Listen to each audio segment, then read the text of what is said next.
Forget Jeff Bezos, forget Elon Musk. The richest man to ever walk this earth wasn't from Silicon Valley or Wall Street. He was an African emperor, a man whose name still echoes across the sands of time, Mansa Musa. Welcome to Mystery Unboxed, where we uncover stories the world forgot but should never have. Today, we bring you the tale of the richest man who ever lived. A ruler so powerful his generosity shook economies. His vision built empires, and his legacy turned a kingdom into legend. To understand Mansa Musa, we must first travel back to the 13th and 14th centuries, to a land often misunderstood and overlooked in West Africa. Far from being a silent, forgotten corner of the world, West Africa was alive with trade, culture, and ambition. Across the scorching Sahara Desert, caravans of camels carried heavy slabs of salt northward, while returning with pouches of gold dust tied discreetly under robes. These routes, stretching across thousands of miles, became the lifeblood of kingdoms. At the center of this golden web stood the Mali Empire, a kingdom that rose on the foundations of older powers like Ghana. Mali was vast, stretching from the Atlantic coast through savannas and forests to the edge of what is now Nigeria. Its rivers ran fertile, its lands produced abundance, but above all it sat atop some of the richest gold mines in the known world. The mines of Bambuk and Wanyera produced so much gold that, by some accounts, Mali supplied more than half of the entire world's gold at the time. And in a pre-banking age, gold was power. Cities like Timbuktu, Gao, and Niani thrived. Markets overflowed with fabrics dyed in rich colors, ivory carved with artistry, salt traded like treasure, and manuscripts written in careful Arabic script. Scholars gathered under the shade of courtyards, engaging in debates that blended African traditions with Islamic philosophy. Griots, the traditional storytellers of West Africa, sang the epics of kings and ancestors, ensuring the memory of Mali's rulers never faded. Mali was a land alive with sound, color, and motion. Merchants carried whispers of Mali's wealth to distant lands, and the world beyond Africa's deserts began to wonder about this golden empire. It was in this thriving kingdom that Musa, a young noble of humble temperament but deep devotion, would rise. At the time, Mali was ruled by Musa Abu Bakr II, but Abu Bakr's curiosity grew beyond his empire. Historical accounts suggest he became obsessed with what lay across the vast Atlantic Ocean. Was there another world beyond the horizon? Could there be lands to rival Africa's riches? In a move almost too bold to believe, Abu Bakr commissioned hundreds of ships to set sail westward, crewed by men, supplied with food, and loaded with gold to uncover the mysteries of the sea. Before embarking, he appointed his trusted deputy Musa to govern in his absence. But Abu Bakr never returned. The Atlantic swallowed him, his ships, and his dream. With his disappearance, Musa, once a steward, became emperor. He took the title Mansa Musa, meaning King of Kings. The empire he inherited was already powerful, but under his rule, it reached heights unseen before. Musa was no reckless monarch. He secured trade routes, strengthened borders, protected caravans, and fostered an economy where gold flowed like a blessing from the earth. His governance balanced firmness with faith. He was respected not just as a warrior king, but as a builder and protector. His reign would mark the golden peak of Mali's power. Yet Musa's vision went beyond wealth. He was a devout Muslim, a man of faith who saw in Islam not only spiritual guidance, but also a way to tie Mali to the broader world of learning, culture, and power that stretched across North Africa and the Middle East. This vision would define his greatest act. After more than a decade on the throne, Musa made a decision that would forever change history. In the year 1324, he would perform the Hajj, the sacred pilgrimage to Mecca required of all Muslims who could afford the journey. For most, the Hajj was a personal act of devotion. For Mansa Musa, it became something more of a declaration to the world. He would show Mali's face, not in whispers, but in spectacle. The caravan he assembled was unlike anything the desert had ever seen. Reports describe a staggering procession of 60,000 men, including officials, soldiers, merchants. 80 to 100 camels marched in rhythm, each loaded with up to 300 pounds of gold dust. Horses were adorned in fine fabrics.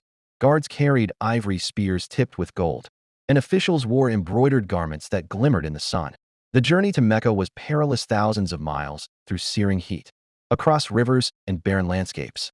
The Sahara was unforgiving, with its scorching days, freezing nights, and endless dunes that swallowed careless travelers whole. Yet Musa's caravan pressed forward, shimmering with wealth and discipline. Wherever they stopped, Musa gave generously. Beggars received gold. Markets overflowed with gifts. Mosques were erected. His generosity was boundless, but it would come with consequences. When the caravan reached Cairo, the capital of Egypt, the city was stunned. Sultan al-Nasir Muhammad welcomed Musa, Musa distributed so much gold, so freely, that he caused an economic collapse. Gold flooded the markets, prices soared, and for over a decade, Egypt's economy struggled to recover. Musa's generosity had unintentionally devalued the very resource that made him powerful. Eyewitnesses described the streets of Cairo as overflowing with gold, with artisans, beggars, and traders alike suddenly rich but also disoriented. Historians like Alamari recorded that the price of goods skyrocketed, and the effects rippled across North Africa and the Middle East. Musa had bent Egypt's economy under the weight of his generosity. Yet beyond wealth, Musa impressed with humility and faith. When asked to bow before the Sultan, he refused, declaring he would kneel only before God. Diplomacy prevailed, and Musa offered gifts and respect, securing safe passage to Mecca. By the time he completed his pilgrimage, he had done more than fulfill a religious duty. He had placed Mali firmly on the world map. Traders, scholars, and rulers across the Islamic world now knew the name Mansa Musa. When Musa returned to Mali, he brought back more than fame. He carried knowledge, ideas, and people who would reshape his empire.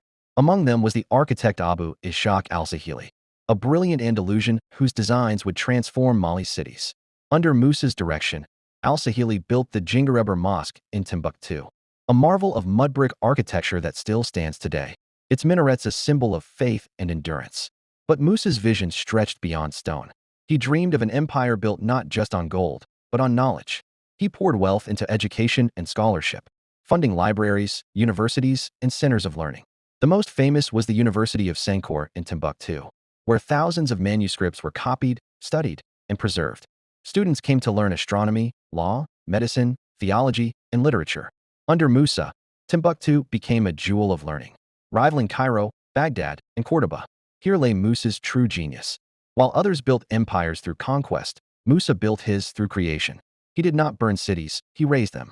He did not silence voices, he amplified them. His mosques were not monuments to ego, but bridges to faith. His universities were not trophies of wealth, but investments in the future. Historians and economists have long debated the true scale of Mansa Musa's fortune. Some modern estimates place his adjusted wealth at over $400 billion, more than any billionaire today. Others argue his riches were incalculable. For how do you measure a man who gave away gold like water, whose generosity could destabilize economies? But Musa's wealth was not just in coins. It was in influence, in culture, in the minds he educated and the institutions he built. He controlled the world's most precious resource of his age and commanded the trade routes that connected continents. Yet he ruled with fairness, dignity, and faith. Foreign visitors praised his wisdom. His people admired his justice. Scholars revered his devotion. Mansa Musa ruled Mali for around 25 years, until his death in 1337. The empire he left behind was larger, stronger, and more respected than ever before. His son, Maganai, succeeded him, but lacked his father's vision and authority. Over time, Mali weakened, challenged by internal strife and the rise of the Songhai Empire. Yet Musa's legacy endured. In 1375, European cartographers created the Catalan Atlas, one of the most important world maps of the Middle Ages. In it, a figure sits on a golden throne in West Africa, wearing a crown, holding a scepter, and raising a piece of gold. The caption reads simply, "The King of Mali." It was Mansa Musa, the richest man in history, etched into European memory. His story is rarely told in schoolbooks. He is not as famous as Julius Caesar, Alexander the Great, or Genghis Khan, perhaps because his greatness was not forged in destruction, but in creation. He did not leave a trail of burning cities. He built cities that glowed with knowledge. He did not erase culture. He preserved it. He did not enslave minds. He opened them. Today, Mansa Musa remains a symbol not just of unimaginable wealth, but of vision, faith, and purpose. His gold may have been spent, his empire may have faded, but his legacy shines on.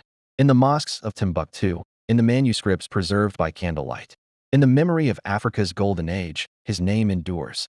Mansa Musa stands as proof that true greatness is not measured by conquest, but by what we create and leave behind. And though empires rise and fall, legacies like Musa's can never vanish. Thank you for watching. If you enjoyed this story, don't forget to subscribe, like, and share. Stay tuned for more untold chapters of history from Mystery Unboxed.